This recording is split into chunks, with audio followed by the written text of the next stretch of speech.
அஸ்ஸலாமு அலைக்கும். என் வீடியோவை நீங்கள் பார்க்குறீங்க, சப்ஸ்கிரைப் பண்ணுங்கள், லைக் பண்ணுங்கள். எனக்கு உங்கள் ஆதரவு தேவை. நான் உங்கள்கிட்ட எங்கள் அம்மாவோட மையத்தை பற்றி சொன்னேன். அவங்கள தூக்கிட்டு போனாங்க. 3ஆம் நாள் வரைக்கும் எல்லாமே இருந்தாங்க. எங்கள் அம்மாவோட மையத்தை தூக்கிட்டு போனாங்க. உள்ள எங்கள் சின்ன ரூம் இருந்துச்சு. எங்கள் அம்மாவோட மையத்தை நாங்கள் வெளியில் போட்டு வச்சுருந்தோம். எங்கள் நன்னிம்மா, எங்கள் சித்திம்மாங்க எல்லாம் எங்கள் அம்மா கூட பிறந்தவங்க 9 பேர். 9ல் 3 மட்டும்தான் மிஞ்சி இருந்துச்சு. கல்யாணம் ஆகாமல் 3 இருந்ததுங்க. எங்கள் அம்மா மையத்தை தூக்கிட்டு போய் மையத்துக்கு வெளியில் கிடக்கு. எல்லாம் ஹோட்டல்லேருந்து சாப்பாடு வாங்கி எல்லாம் சாப்பிட்டுட்டு உட்காந்துருந்துச்சுங்க. அதுங்களுக்கு ஒன்றும் கவலையே இல்லைங்கிற மாதிரி எனக்கு தோணுச்சு. பெத்த புள்ள போனால் ஒவ்வொருத்தவங்க எப்படி துடிச்சு போயிடுவாங்க. ஏன்னா 2 பிள்ளைங்களை விட்டுட்டு போயிருக்காங்க அப்படிங்கும்போது. ஆனால் அவங்களுக்கு எதுவுமே தோணலைன்னு நான் நினைக்கிறேன். என்னன்னா, போனவங்க போயிட்டாங்க, இருக்கிறவங்க தின்னுட்டு நல்லா தானே இருக்காங்க. அதுக்கு என்ன பண்ண முடியும்? எங்கள் அம்மா மையத்து வீட்டில் தான் கிடக்கு. இருந்தாலுமே எல்லாம் எங்கள் அத்தாவுக்கு 2ஆம் தரம் கல்யாணம் பண்ணுறத பற்றி பேசிக்கிட்டு இருந்தாங்க. ஏன்னா 3ல் 1 மூத்தது ஒன்று இருந்துச்சு லாஸ்ட்டு. அதுக்கு கண் 1.5. யாருமே அது சரியாக பொண்ணு கேட்கல. ஏன்னா அதோட கண் 1.5 இருந்தது அப்படிங்கிறதால அதை யாரும் கல்யாணம் பண்ணிக்கல. வீட்டில் தான் இருந்துச்சு. அதை எங்கள் அம்மா போனதுக்கப்புறம் எங்கள் அத்தாவோட தலையில் மாட்டணுன்னு இருந்திருக்கு. தலையில் 40 நாள் கூட இல்லை எங்கள் அம்மா மூத்தாய். அதுக்குள்ளே எங்கள் அத்தாவுக்கு 2ஆம் தரம் கல்யாணம் பண்ணியாச்சு. கல்யாணம் பண்ணதில் என் தம்பி எங்கள் தாதிமாட்ட தான் இருந்தான். 40 நாள் நாங்கள் தான் பார்த்துக்கிட்டோம். எங்கள் நன்னிம்மாவுக்கு ஆம்பளை பிள்ளை இல்லை அப்படின்னு சொல்லி நாங்கள் வளர்த்துக்குறோம் அப்படின்னு சொல்லி எங்கள் அத்தாவை விட்டு ரொம்ப சண்டை நடந்து என் தம்பியை எடுத்துகிட்டு போயிட்டாங்க. அது வீட்டுக்கு அது கல்யாணம் பண்ணணும்னு நாங்கள் பேசிகிட்டு தான் இருந்தாங்க. எங்கள் வீட்டில் பேசுனது கிடையாது. ஏன்னா எங்கள் தாதி மக்களும் பிடிக்கவே இல்லை. எங்கள் அப்பாவுக்கு வேறு இடத்துல கல்யாணம் பண்ணலாம் அப்படின்னு தான் நினச்சிட்டு இருந்தாங்க. ஆனால் அதுங்க வேணாங்கிறது எங்கள் தாதிமாவுக்கு நல்லா தெரியும். அது நல்லபடியாக பார்க்காதுன்னு பேச்சுவார்த்தை தான் எடுத்ததுங்க. அதுங்க கல்யாணம் பண்ணணும் அப்படின்னு சொல்லிட்டு எங்கள் நன்னிமா அதெல்லாம் வந்தப்போ என் தம்பியை பிரிச்சிடுச்சு. வர்றதுக்கு முன்னாடி என் தம்பியை பிரிச்சுட்டா என்கிட்ட இருந்து. எங்கள் அத்தாவை கல்யாணம் பண்ணிட்டு என்னையும் பிரிச்சிடுச்சு. 1 வருஷம் எங்கள் அத்தா கூட இருந்தேன். எங்கள் அத்தா என்னை அடித்து கூட பார்த்தது கிடையாது. அவ்வளோ செல்லமாக வளர்ந்த பிள்ளை நான். அது வந்ததுலேருந்து என்னை அடிக்கிறதும், எங்கள் அத்தா அடிக்கடி என்னை இது பண்ணுறதும், நான் எங்கள் அம்மா கல்யாணம் பண்ணிட்டு வந்தாங்க. கல்யாணம் பண்ணிட்டு வந்ததுக்கப்புறம் அந்த வீட்டில் என்னமோ சத்தாச்சிருக்கு, என்னமோ சத்தாச்சிச்சு என்ன. ஆனால் எனக்கு சரியாக ஞாபகம் இல்லை. என்னமோ செஞ்சிச்சின்னு சொல்லிட்டு எங்கள் அம்மா என்ன பண்ணிட்டாங்க, அவங்களுடைய ஆவி நைட்டில் அதோட நெஞ்சை அமுக்கிருச்சு. பயம்புறுத்திட்டு போயிட்டாங்க எங்கள் அம்மா. அது பண்ணதே பண்ணாங்க. கழுத்தை நெரிச்சு கொண்டு இருந்தாங்கன்னா சந்தோஷப்பட்டுருந்துருப்பேன். பயம்புறுத்திட்டு போனதால் எங்கள் அம்மாவோட ஆவியை இதுங்க கட்டுப்படுத்திருச்சுங்க.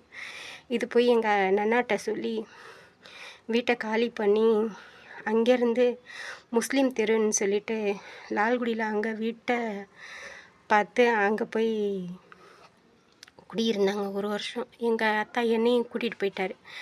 கூட்டிகிட்டு போனால் அடிக்கடி என்கிட்ட சண்டை இழுக்கிறது, என்னை அடிக்கிறது, என்னை இது பண்ணுறது, ரொம்பவும் டார்ச்சர் பண்ணிக்கிட்டு இருந்துச்சு.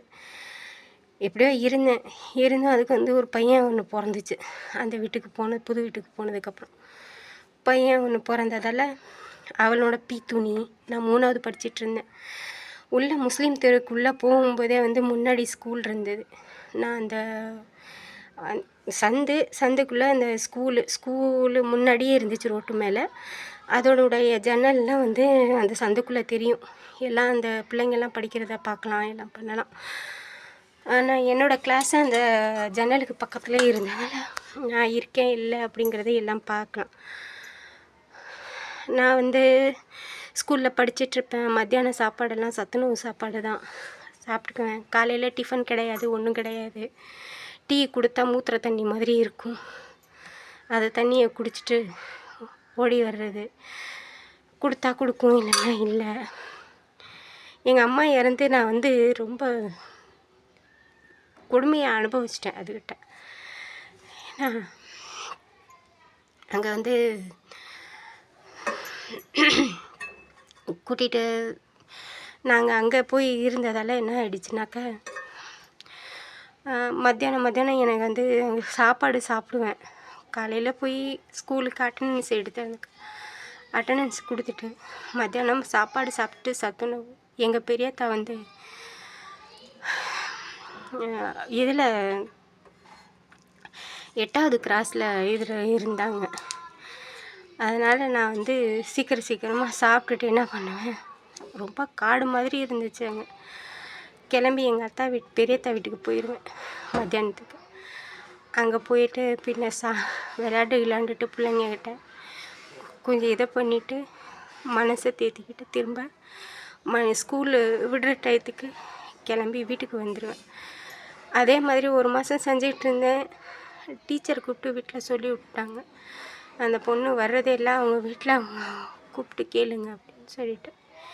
எங்கள் அத்தா அப்போ அடிக்க ஆரம்பிச்சிட்டாரு. எங்கே போகிற எங்கே வர்ற அப்படின்னு சொல்லி நான் சொல்லவே இல்லை. அடி வாங்கிட்டு எங்கள் அத்தாக்கிட்ட குடிக்கிற பழக்கம் உண்டு எங்கள் அத்தாவுக்கு. எங்கள் அத்தா வந்ததும் 1க்கு 2 சொல்லி விட்டு என்னை அடித்து, எங்கள் அத்தா என்னை இவ்வளோ அடித்தது கிடையாது, அவ்வளோ அடிச்சிட்டேன். அந்த அடியை வாங்கிக்கிட்டு என்ன பண்ணேன், என் துணிமணி எல்லாம் எடுத்து பையில் போட்டுக்கிட்டு எங்கள் அத்தா வீட்டுக்கு கிளம்பிட்டேன் பெரியத்தாட்ட. நான் சேர்த்து வச்ச காசு 50 ரூபா உண்டியலில், என் உண்டியல் ஒன்று இருந்துச்சு, இரும்பு உண்டியல், எனக்காக செஞ்சது எங்கள் தாதிமா. அந்த உண்டியலில் சேர்த்து வச்சிருந்தேன் காசு. அந்த காசை அது பிடுங்கிக்கிச்சு, என்கிட்ட கொடுக்க மாட்டேன்ருச்சு. போய் தொலை இது போடின்னு சொல்லிவிட்டு துணிமணியை எடுத்துக்கிட்டு எங்கள் பெரியத்தா வீட்டுக்கு வந்துட்டேன். எங்கள் பெரியத்தா வீட்டுக்கு வந்தேன்னா எங்கள் அத்தா மத்தியானம் சாப்பாட்டுக்கு வந்தப்போ எங்கள் அத்தாக்கிட்ட 1க்கு 2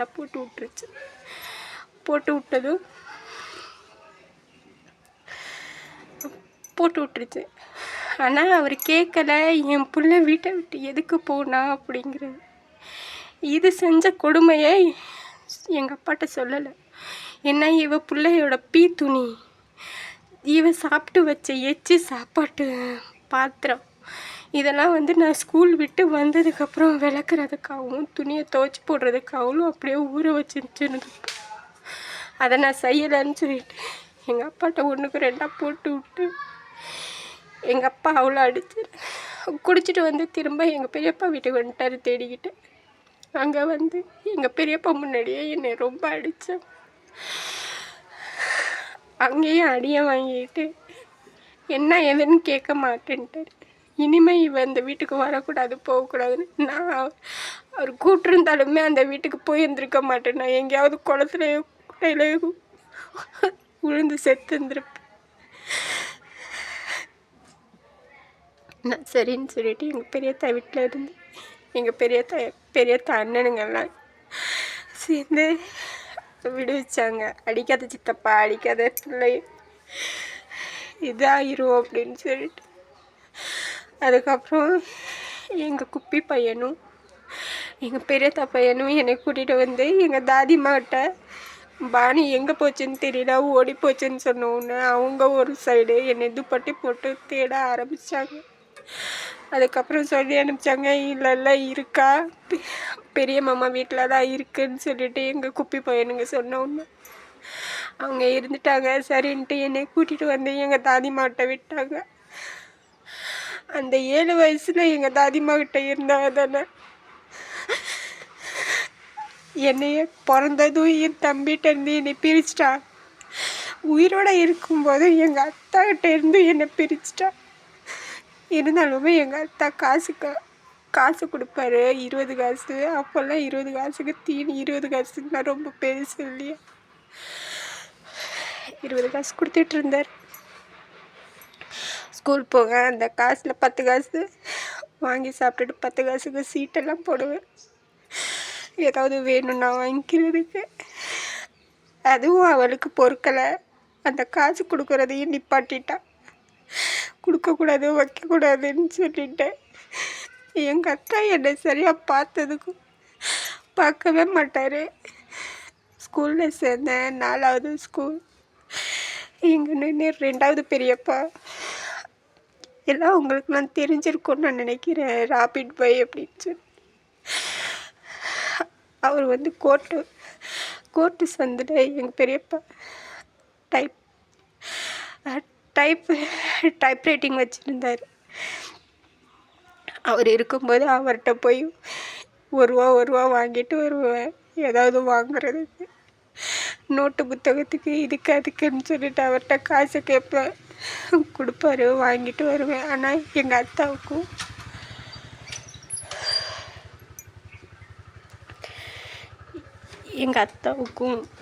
எங்கள் பெரியத்தாவுக்கும் சண்டை வந்ததால் பேச்சுவார்த்தை எல்லாமே இருந்தது.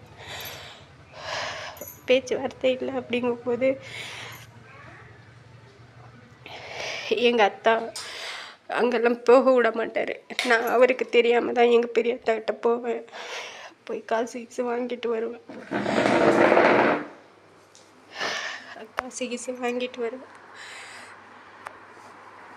அப்படி நான் ஸ்கூல் போயிட்டு இது பண்ணிகிட்டு இருந்தேன். அதுக்கப்புறம் என்னாச்சு, எங்கள் பெரியத்தா என்ன பண்ணார், எங்கள் அப்பா என்ன செஞ்சாங்க, எங்கள் கடை ஒன்று இருந்தது, பட்டாசு கடை, சைக்கிள் கடை வச்சிட்ருந்தோம். அப்போ தீபாவளி டயத்தில் பட்டாசு போடுவோம், பொங்கல் டயத்தில் பொங்கல் வாழ்த்துக்கள்லாம் போட்டு இது பண்ணிகிட்டு இருந்தோம். அப்படி இருக்கும்போது அந்த கடையை விட்டுட்டு இவர் வெளிநாட்டுக்கு போகணுன்னு சொல்லிகிட்டு இருந்தார். சரின்னு வெளிநாட்டுக்கு போகிறதுக்கு கடையை விற்கிறேன் அப்படின்ட்டு எங்கள் பெரியத்தாட்ட சொன்னோடனே எங்கள் பெரியத்தா என்ன சொன்னாங்க, நீ விற்காத, என்கிட்ட கூட நான் கொடுக்குறேன் உனக்கு பணம் அப்படின்னு சொன்னோம்.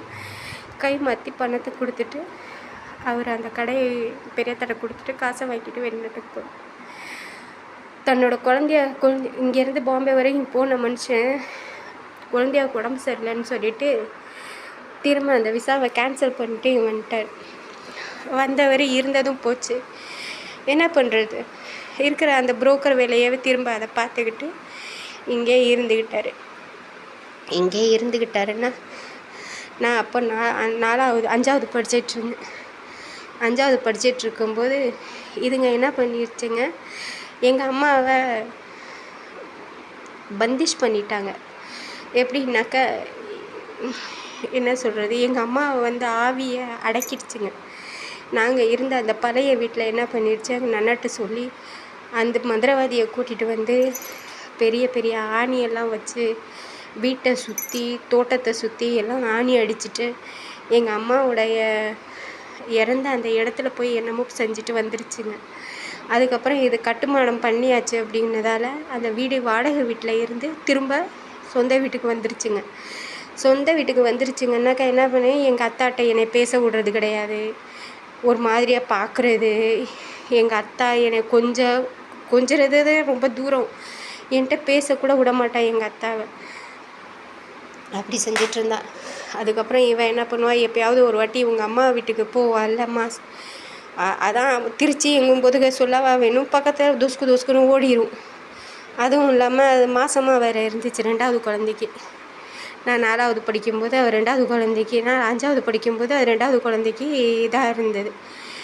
அப்போ வந்து அங்கே போனதும் எங்கள் அத்தா என்ன பண்ணுவார், சாயங்காலம் குடிச்சிட்டு வரும்போது பன்னு வாங்கிட்டு வருவார். அதே மாதிரி கறி எடுத்துகிட்டு வருவார். கறி எடுத்துகிட்டு வந்தாருன்னா பெரியது தான் எடுத்துகிட்டு வந்தாருன்னா அதோட கிரேவி வச்சுட்டு அந்த பன்னு தொட்டு சாப்பிட்றதுக்காக அந்த பன்னு என்னை சத்தம் கொடுப்பாருமா, பானம்மா அப்படின்னு சரின்ட்டு நான் என்னப்பா அப்படின்னாக்கா, வாமா சாப்பிட்லாம் அப்படின்ட்டு அது இல்லாத நேரத்தில் என்னை உட்கார வச்ச மடியில் அந்த நல்லி உறிஞ்சி எனக்கு சாப்பாடு ஊட்டி விடுவார் எங்கள் அத்தா. என் மேலே அவருக்கு அவ்வளோ ஒரு பாசம். ஆனால் இந்த சைத்தான் வந்ததுலேருந்து என்கிட்டேருந்து என் தம்பியை பிரித்தா, எங்கள் அம்மாவை பிரித்தா, அதே மாதிரி எங்கள் அத்தாக்கிட்ட இருந்து அவங்க தாதிமாட்ட இருந்து பிரிச்சுட்டா. எங்கள் சொந்த பந்தம் எங்கள் அத்தை பிள்ளைங்கக்கிட்டலாம் அவ்வளோ ஒரு குப்பி பிள்ளைங்கள்ட்டலாம் ரொம்ப ஒரு முகபத்தாக இருந்த எங்கள் அத்தாவை பிரிச்சிருச்சு.